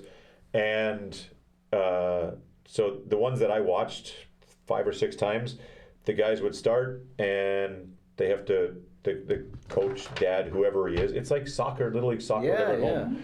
So the oceans and the beaches here. So he would put a cone here and a cone here, and they would all start with their boards here. And then the senior guy, whatever, the 10-year-old boy would go out here 150 meters, and he'd put an anchor with a buoy on it. And then the guy blows the whistle, they run out, hand paddle on their knees around, come here, drop their board, run, come back, get their board, and they do 4 laps. That's the best PE class ever. And then they take a break. And then they do like 3 rounds of that. and then they do like 3 rounds of that. And then he's got a different one. And then so it's this thing, and it teaches them. These guys are going out in like 5-6 foot waves. Little kids, girls, everybody. And he said, I said, aren't you a little bit worried? There was 4 or 5 shark attacks. I said, aren't you a little worried, like out there, and there's big waves, you get smashed off a reef or something? And he's like, well, I did nippers since I was like 4, so like the ocean is like walking on land for us. Like there's nothing that scares us because we've been having waves washed over us. Yeah. They teach you like you do like hold your breath for a minute underwater. They do all kinds of different things, and it's so cool to see these little kids from, I don't know, I was watching from maybe 5 to 15 years old, different groups, and the surf club runs it. It's like a community club on the beach, and all the kids are comfortable in the water because they all do this nippers thing. Yeah. And it teaches them how to swim. It teaches them how to respect the ocean and how to read waves and how to read riptides. And like 10-year-old kids can, give you a full master class on the ocean. I like the 2-year-old kids that they just throw them in the water. You ever seen that? Like 1-2-year-old Your kids. natural instinct will be to float and swim. Right. But that's what it is. Like I was like, could Lena go out there? Like she would die in the first wave, man. She would get rocked and panic and swallow 3 liters of water. But it was so cool to watch this. And they have jerseys and they have races and contests. So this week is the Ulsan race. So you bring your team from Hyundai, she brings her Guang'an team, and there's ages and categories but they're all nippers. They're called nippers programs, yeah. That's so cool. So that was just something that really impressed me. And I thought, you guys have the surfing community. Most kids don't know how to swim. So many people look at the waves and get scared. Busan has a couple small rips or something, doesn't it, usually, that catches someone in the summer? No, there's always people every summer. But just seeing how they do that, like, wow, by 10 or 12, because I asked him, I said, aren't you worried, like, your kid goes surfing by himself at 13? Like, you just let him, no problem, go out there by himself? He's like, yeah, he just goes down there, rides his bike down. I'm like, holy shit. Yeah, well, and like, they're 3, 4, 5 meter waves. And he's like, I have full confidence because of these programs and how good they are. Wow. And I thought, that's pretty awesome. Yeah, I don't see that. I mean, here the lifeguards are the most neurotic people in the world. Whistles. I love when the beach season ends because it's still nice out in September and June or September. What do you, September 1st? It's not and dramatically different than August 30th. Whistle city, non-stop whistles. Drives me crazy. And then I'll go to the beach in the morning at like 7 in the morning and there's nobody and I'm enjoying. And then at 9 when the whistle people come, they blow the whistle, it's like, you have to swim on this side. I'm like, all right. When your surfer is that crazy to the surfer. So we always go to the before 9 and we go out before 9 or like a 6 p.m. 6 p.m. is the whistle. Beach is closed. Yeah. 6 p.m. The beach is closed. They do allow surfers, and they have an area. So I don't surf, but I went to Daiso and I bought a $2 mini boogie board, and I just bring that so I can go in the ocean. Because the main area of the ocean is it's like a city where everyone's there, But then there's an area for the surfers and boogie boarders. So I don't want to have a boogie board, so I have a little thing. Little baby one. I bought in Daiso. The Daiso tax. I'm like, look at that one too. So, I thought we were at the beach last year, and I was watching the lifeguard. They got the full face mask and glasses, and man, he was just sitting there. I watched him probably for a half hour. His phone is on his leg, and just he can't his face is looking forward, but he's just going. And flicking through his Instagram or whatever. TikTok. You fucker.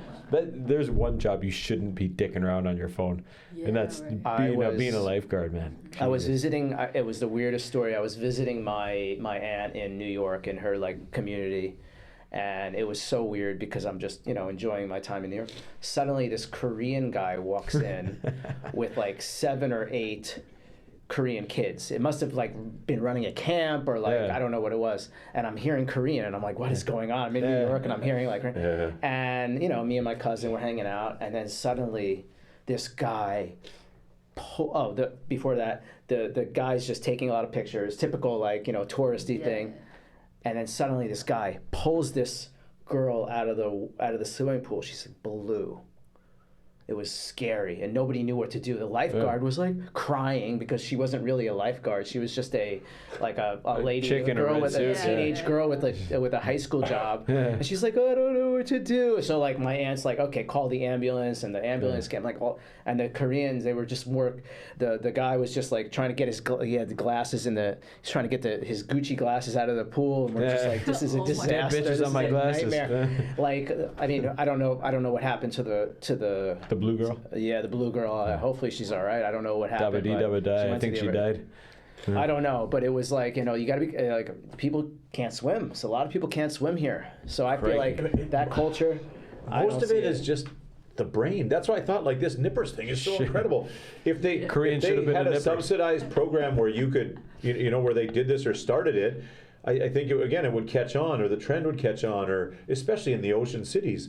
But yeah, for doing this stuff, then we would go to all kinds of other beaches, and my wife doesn't care. It's like, go swim here. And I'm like, no, you can't swim there. You don't know how to see the rips. Look, you can look from up top. You can see them. Yeah. But then we go to Jinnah Beach, and she's like, Yobo, you can't go 3 meters out. I'm like, it's up to my belly button. I'm like, we just swam in Australia, and you're voluntarily going into rips where you're going to die. You don't care. And here we are in Jinnah with flat water up to my belly button. You're yelling at me that I'm breaking the rules. Come on. Yeah. Also, there's a jellyfish the size of a fucking washing machine. Yeah. Those jellyfish, they don't play around. They're huge, man. Yeah. We were there a couple of years ago, and there was like the whole jellyfish SWAT team, man. Oh, no. They'd go into the jellyfish ice fish. They would go in. They'd catch them in a huge net. Have you been stung by a jellyfish? No. Yes. Oh, Have you? yes. Why is it bad? So they're like, I would get struck by the thunder. Yeah. Oh, really? Like it gave me a huge scar. It wrapped in my leg. No shit. How do you get them off? Do you get a pee on them? No, I just put them in. Oh, you just pick it up and pick it up. whip it? What the fuck? I just Oh, pick it no way. Just Yeah, but wrap they're it in usually my wrapped. legs. I had it wrapped around my leg like 3-4 times, and Yeah. they Oh, sting. nut. So They sting for a while. Yeah, mine hurt for like a day. Well, you got It was one. like a bee You got sting that every picture day. with your shoe. Hold on. First of all, is this the one with your slipper? No, that's not what I'm showing. Oh. I have a question for her after. But no, some of those ones in Jinnah are like this big. They're just no. they're Yeah. massive. Hibernia? No, just before wrapping up, I just had a cool dive one. If you've only been in Philippines or a couple places, Malaysian Borneo, probably the coolest place I've been diving. There's a place called Sipadan. If you go all the way to the east coast, yeah.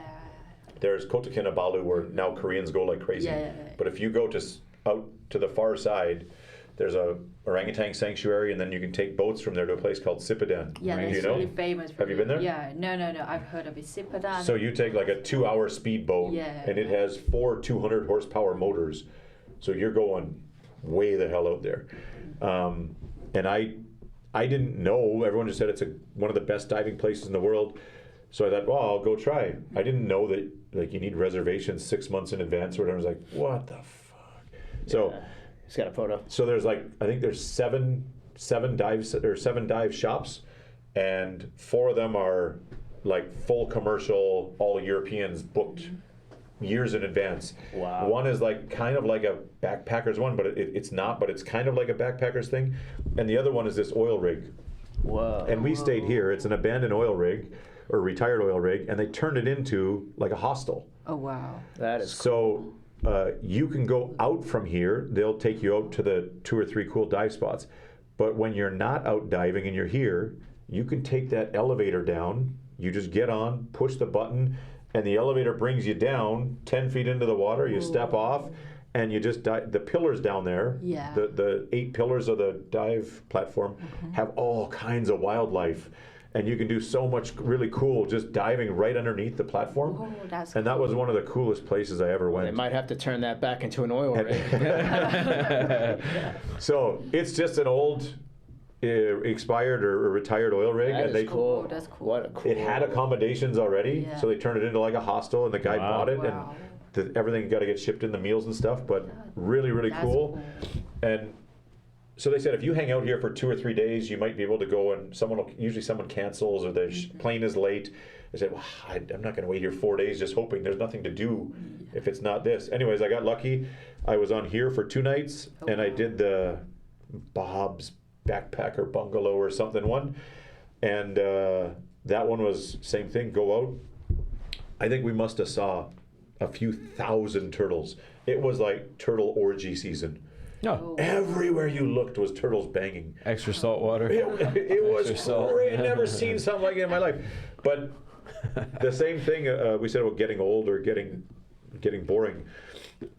Once you do some of these, then diving's just not the same anymore because you compare everything to that, and you're like, wow, man. Save it. Don't go yet. 4 or 5 kinds of sharks and huge, every kind of fish you can imagine. And it's just like, do I have to dive? I think that's part of why I'm not so interested anymore, because if you don't see anything, then you're kind of choked. Yeah. Like, why did I spend my money to see a few minnows? I could see those in Korea. Yeah. So the snorkeling in Australia was great. The kids never got to see that stuff underwater, so that's really fun. But if you get a chance, Sipadan is incredible. I should go there. Some quick ones here before we wrap up.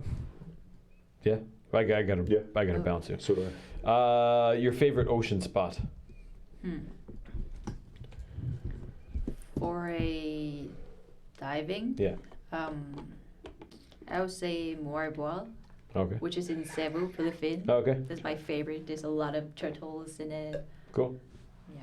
All right. Scuba, surfing, or free diving? Pick one. Hard. Yeah. to choose. It's really hard. I choose the scuba diving. All right. One word to describe the ocean. Home. Oh. One message for listeners, for maybe some young listeners out there wanting to follow your path, or wanted to follow an independent, non-sunung path. Oh, like, just do it. Just do it. Yeah, pursuing, having fun. All right. That's it. I like it.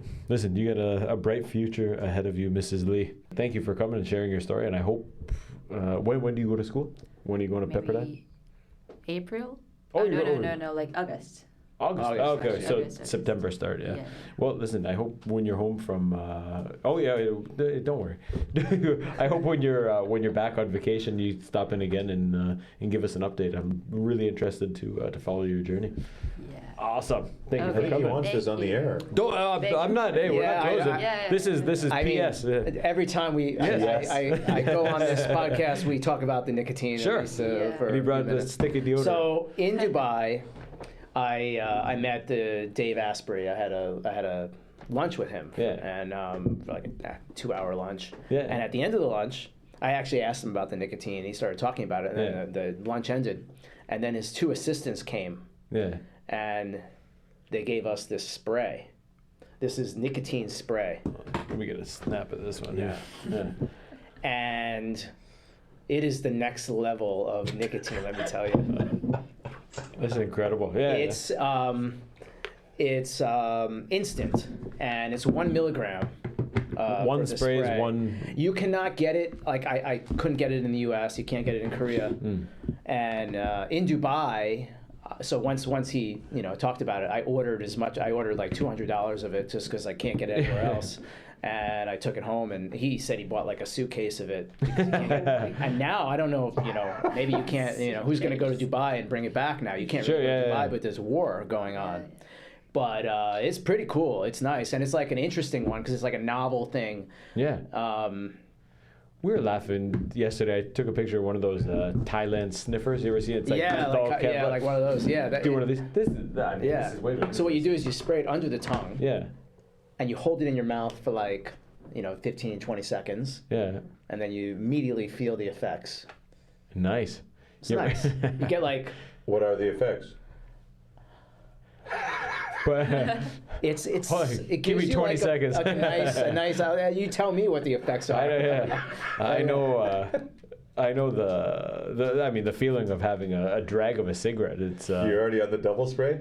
Well, the first one didn't really work very well. It was the first spray, and it's like it 2 didn't really work. milligrams, It was a half one, so I got 1.5 just now. That's You hold it in the mouth. That's awesome, man. I like do people question you when you're spraying that shit in your mouth? Do you ever do it in public or mid No, class? they think he was smoking and he's just. No, when I'm lecturing, I'll use a lozenge and nobody even knows it. But like if I go out at night, I never smoke. I'm not a smoker. I never smoke. But and I'm like, It's just a social thing. Like, yeah, have a spray, and it's a quick one. It's What flavor is it? Mint. Mint. Okay, hold on. Show us what else is in here. You had some other sticks or something. My nicotine. I never showed you my nicotine sticks. No, you had lozenges. These are the. You've been popping all kinds of Pixatine. stuff here, and I can't. What is it? This is Pixatine. This is the. Oh, dude, I saw this. Oh, this is the Not last. this. I mean, I bought it to show you guys. He's got these special bring all pants. three. I don't bring all three of them You got around. these pants on Temu. They got 6 pockets in them just for his stuff. This, I mean, I just wanted to bring all three of my. I think my we've seen nicotine. these. They've Yeah, got these these at I've Costco. showed you. These are. These are the Costco ones, huh? Oh, you had some from Costco last Well, time. I ordered. I think I ordered it from Amazon, or I bought it from. Place the lozenge in your mouth and allow the lozenge to slowly dissolve. Minimize swallowing. Is this guy a guy who has like flavored toothpicks? Yeah. And now nicotine, but it's not. It wasn't Stimulant? nicotine to start. It was flavored toothpicks. I think he just did nicotine. I met him in. I thought met I him in just South watched something Florida. on Pixatine recent, like in the last week, that was showing like entrepreneurial business I wonder because adventures or I whatever. met him a couple years ago in Florida when I was picking it up because I screwed up the order at my mom. I was ordering it to my mom's house and I messed up the address. I called him and I met him, and he's in like another business. He said he breaks even with this. He just does this for fun because he likes it. Well, there's a guy out there that has flavored toothpicks, Yeah. and he wraps them in something cool like this, some kind of package, and he sells them to all the bars and high-end restaurants and stuff. in the States. That's where, that's where okay. I. I'll look ran it up. into I mean, don't know I if it's called Pixatine or not, but I haven't. When I was in the States last month or 2 months ago, I didn't get these this time. we got the spray now here. Well, the spray I got in Dubai, and I'm wondering how I can get more because I have like 3 more cans left. Man, the instructions on this are pretty. Do not chew or swallow. Occasionally move it from one side to the other until it's completely dissolved. 20 to 30 minutes these last? Yeah, I mean, I break them into quarters or half Okay. Minimize swallowing. That's always good advice. because I don't need 4 milligrams at a time. Dude, when we used to get pucks of skull, you just took a big dip and threw it in and puked. Like, was it? There was no instructions on how to do it. Yeah, I would have been a lot better off. Don't eat or drink 15 minutes before. There's nothing better than I didn't read these instructions. Don't eat. Don't have more than 5 and 6 hours. Oh shit, that's intense. Yeah. Don't use more than 20 You a day. have 4.5, don't you? Fuck. Oh my god. Keep out of reach of children and pets in case your fucking dog's trying to nibble. Chill out a bit. That's why it's you have fucking to stressed push, out dog. push the thing to open it. I It's not get as you. So simple. you're kind of fully equipped for any situation here. You got different modes of application. Usually I just do the lozenge and I save this for like a special Special days. occasion because I'm running out of this. Do you ever one. spray it on your hog?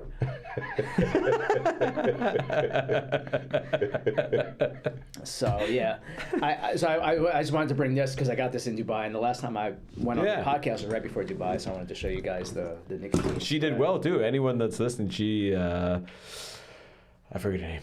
Damia. Damia. Mia.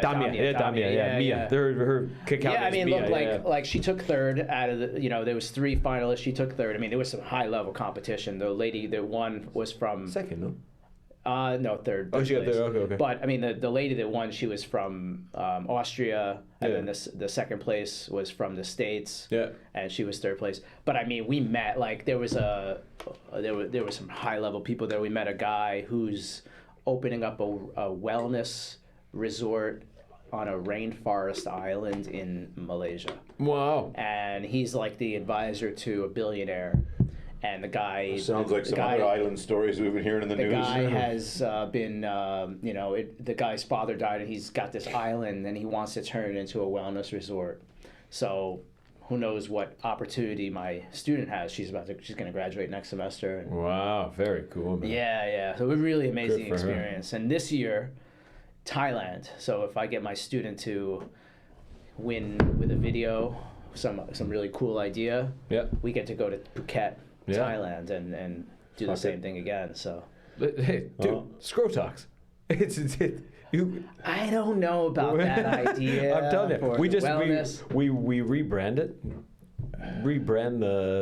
I don't know, just make it cool to have smooth nuts. Oh, here's an interesting one. So I vaguely heard about this from one of the Huberman podcasts, and he vaguely I have to look up the company, but basically the idea is you exercise, and after you exercise, your body produces all these like happy chemicals, all this good blood. Yeah. and then you take that blood out Whoa. and bank it. And then later, when you're older, you inject it back into your body. Whoa. Wow. That is a cool idea. Yeah, I saw a fucking Interview with a Vampire too, man. That's Hey, holy look, shit. like if I could, movie I ends. got a bad shoulder, my hip's bothering me today. If I could have a little injection of my own blood, and Listen, and then Well, I could, I just along the same lines. I just read one about taking out our wisdom teeth.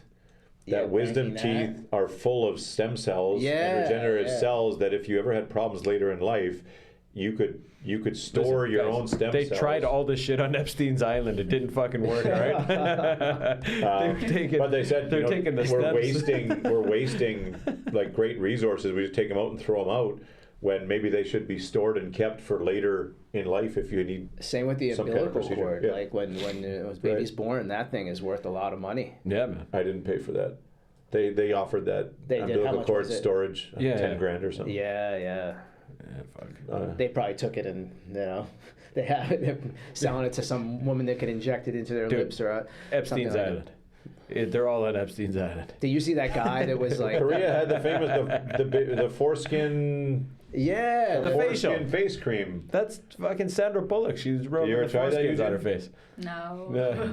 No. Yeah. She's got- It's She's 21. Leave her. it's crazy. fucking, It's we're part of trying the to have- it's oh, part of the God. BTS. I apologize, I'm It's part of the BTS skin regimen, isn't it? They rub No. foreskins on their own foreskins on their face. No, but that Korea made a cream for facial cleansing or whatever Yeah. that became very I controversial and stopped very after famous. the cucumber. Yeah, I'm writing this. I wrote this article for this wellness magazine about Korean wellness tourism. Now, Olive Young has a new store in Seoul called Olive Better. And it's like a wellness-oriented store. So maybe they'll be selling some of that Yeah. in there, the expensive products. Yeah. And they sell Good. gummies. Yeah, It's yeah. a gummies. Uh-huh. Yeah. Guys, I gotta go to class. Okay, no problem. Thank you Always so much for coming. Great having the resident doctor stop in and You want a spray? thank you very much. You did. Yeah. Spray it under my armpits. All right. See you guys. Thank you for listening. Goodbye.